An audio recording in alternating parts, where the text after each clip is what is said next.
भोजल टाइटन ना आपको एक बहुत बढ़िया बाइंग ट्रेड देने के लिए रेडी हो रहा है। हाँ, हालांकि कल जो है मतलब लास्ट फ्राइडे को 1.5% के आसपास का फॉल किया है इसने, बट कोई बात नहीं है क्योंकि सेटअप जो बन रहा है ना बहुत प्यारा सा यहाँ पे सेटअप बनता हुआ दिखाई दे रहा है। सबसे पहले थोड़ी डिटेल में बात कर लेते हैं। यहाँ पे देखना, लास्ट वीडियो की जो बात की थी हमने, यहाँ पे एक सपोर्ट थी, एक ट्रेड लाइन थी। सपोर्ट से इसने ट्रेड लाइन को ब्रेक किया, ऊपर गया, रीटेस्ट किया और वहां से एक अच्छी रैली ऊपर की तरफ करी। रिजेक्शन फेस किया, जहां इसका लास्ट रिजेक्शन था वहीं पे, फिर नीचे की तरफ डिप लगाया। सपोर्ट से पहले इसने टर्न अराउंड किया, फिर दोबारा से उसको रिजेक्शन की तरह ट्रीट कर रहा है। तो कहीं ना कहीं ये बाइंग का सेटअप है। कैसे, देखो डिटेल में बताता हूं। देखो सबसे पहले यहां पे ये देखना। अच्छा एक काम करते हैं, सुनो, सबसे पहले ना वीकली चार्ट पे चलते हैं क्योंकि वीकली चार्ट से शुरू करेंगे। यहाँ पे वीकली चार्ट पे कैसे यहाँ पे दिख रहा है, फिर यहाँ पे डेली चार्ट पे आते हैं। तो वीकली चार्ट पे यहाँ पे देखेंगे अभी एग्जैक्ट देखा जाए तो कहाँ क्या कर रहा है। हालांकि यहाँ पे निफ्टी जो है टॉप से 11% के आसपास का फॉल कर चुका है। सेम यहाँ पे भी टाइटन भी लगभग 11% नीचे है अपने हाई से। यहाँ पे अगर पैटर्न की बात करो, यहाँ पे पैटर्न समझना, इसने एक डिप लगाया, बॉटम दिया, फिर ऊपर की तरफ गया, एक रिजेक्शन फेस किया, टॉप बॉटम 50% से, राइट, नीचे की तरफ आया, फिर दोबारा टर्न अराउंड करके ऊपर की तरफ जा रहा है। ये इसकी नेकलाइन है, एक डब्ल्यू पैटर्न यहाँ पे क्रिएट कर सकता है, यानी कि डबल बॉटम पैटर्न यहाँ पे क्रिएट हो सकता है। और ये नेकलाइन है, अगर ये नेकलाइन ब्रेक करता है तो फिर आने वाले टाइम में ये जो हाई है इसको टेस्ट करने ही जाता हुआ दिखाई दे सकता है। कंडीशन नेकलाइन ब्रेक होनी चाहिए, पहली चीज यहां पे क्लियर हो गई, ठीक है। दूसरी बात, अब क्या करते हैं, डेली चार्ट पे आते हैं। यहां देखना, डेली चार्ट पे इसी पैटर्न को थोड़ा और डिटेल में समझते हैं। यहां पे अगर देखेंगे हम क्या चल रहा है, ये एक रिजेक्शन पॉइंट है, यहां से इसने डिप लगाया, मतलब ये जो सेलर्स थे काफी ज्यादा इंटरेस्टेड थे, इन्होंने नीचे का बहुत तगड़ा सा डिप लगाया, बट बायर्स ने थोड़ी दम लगाई, फिर ऊपर की तरफ आए, उसी पॉइंट तक लेके आ गए इसको जहां से रिजेक्शन फेस किया था।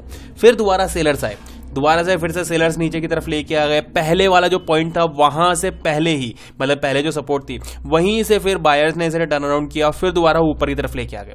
अब आप खुद समझना, सेलर्स ने पहली कोशिश करी, फेल हो गए, दूसरी कोशिश करी, फेल हो गए, तीसरी कोशिश कर रहे हैं। अगर यहां पे फेलियर होता है तो चांसेस क्या हो जाएंगे, ब्रेकआउट के, कि बायर्स ने एक अटेम्प्ट किया, सेलर्स आए, फिर दोबारा अटेम्प्ट किया, सेलर्स आए, तीसरी बार अटेम्प्ट करा और ब्रेकआउट करके ऊपर लेके चले गए। तो यहां से भी पिक्चर क्या निकल के आ रही है कि ये जो नेकलाइन है इसकी ये ब्रेक होनी चाहिए। मतलब आने वाले टाइम में अगर 3540 का अगर लेवल ब्रेक करता ही है तो फिर आने वाले टाइम में आपको ये 3738 ये टेस्ट करने ऊपर की तरफ जाता हुआ दिखाई दे सकता है। तो बायर्स आपके लिए जो नेकलाइन बन रही है वो यहाँ पे 353040 के आसपास की बन रही है। अब थोड़ा सा व्यू ले लेते हैं, पॉइंट ऑफ व्यू ले लेते हैं सेलर्स का, क्योंकि ऐसा तो नहीं है कि सिर्फ बाइंग होने वाली है, सेलिंग भी कुछ अटेम्प्ट करनी चाहिए ना। यहां देखेंगे एक प्यारी सी ट्रेड लाइन, यहां पे क्या है, इस ट्रेड लाइन की वैल्यू करें, ये सपोर्ट है, यहां से फिर नीचे आया, इसी को सपोर्ट बनाई, फिर नीचे आया, इसी को सपोर्ट बनाई। इन केस अगर ये फिर से नीचे आके और इस ट्रेड लाइन को ब्रेक कर देता है, हालांकि दूर है, ये बहुत लंबा पैटर्न है, बट फिर भी इससे पहले तो कोई चांस बनता हुआ दिखाई नहीं दे रहा है। तो अगर ये आने वाले टाइम में अगर ये पैटर्न फॉलो करता है, यानी कि दोबारा से ये ट्रेड लाइन ब्रेक होती है, देन यहां पे कोई सेलिंग की एक्टिविटी आपको देखने के लिए मिलने वाली है।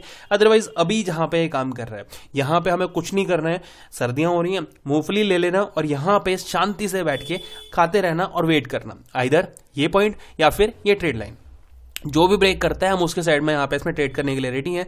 नीचे अगर ब्रेक करता है तो फिर ये उम्मीद कर लेना कि ये रीटेस्ट या फिर इसको ब्रेक करके नीचे जा सकता है, और इनकेस अगर ऊपर ब्रेक करता है तो फिर यहाँ पे 37 मिनिमम 38 39 जो है ये टेस्ट करने ऊपर की तरफ जाता हुआ दिखाई दे सकता है। तो अभी हमारा जो लेवल है वो यहाँ पे ऊपर की तरफ 3540 और नीचे की तरफ ये ट्रेड लाइन जो कि चेंज हो सकती है टाइम टू टाइम। देखते हैं बाकी कैसे काम करता है टाइटन आने वाले टाइम में। वीडियो पसंद आए तो लाइक कर देना।